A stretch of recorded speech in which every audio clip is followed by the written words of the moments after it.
buying, you want to buy as close to the trend line as possible. And so that's really when you want to do your buying. You want to look for that volume. But obviously, you really need to make sure that your stock has in a nice solid base. It has a lot of support. It's been through a lot of ups and downs in the market, back and forth.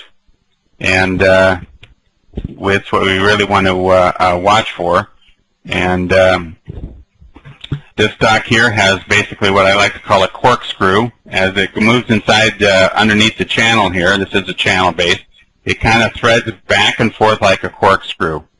And these are typically quite powerful patterns. But basically it's a flat channel pattern. And the stock here is put in about 9 or 10 weeks of base. That's pretty much ideal. You don't see that too often anymore, but you can get yourself an 8, 9, 10-week base. I found 10 weeks seems to be quite the magic number. And then the stock starts to lift off. The stock has a nice breakaway gap down here, comes on up, and then you can see the small horizontal work right in here, and then it begins to accelerate. We have nice volume spike down in here in the breakaway gap.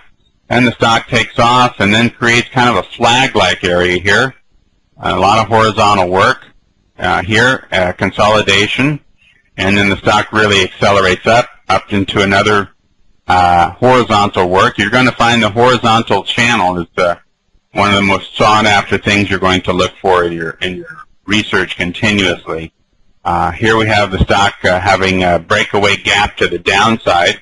And that really set the tone for the stock to go into this multi-week base.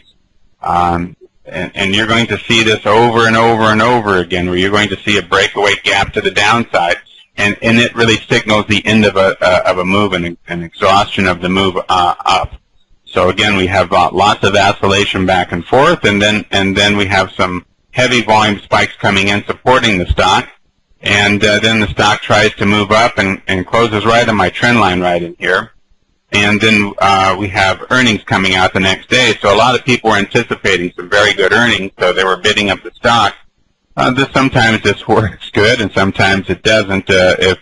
I find it better to wait for the earnings. As you know, on my website, we talk about being out of the stock on earnings. Here you have a gap up. You would have missed maybe an $8 move, and then the stock has continued to move on up on the gap. But again, it's buying on the break of the trend line on volume, and that's really key here, is looking for the acceleration as the stock moves over the trend line out of a completely flat horizontal base.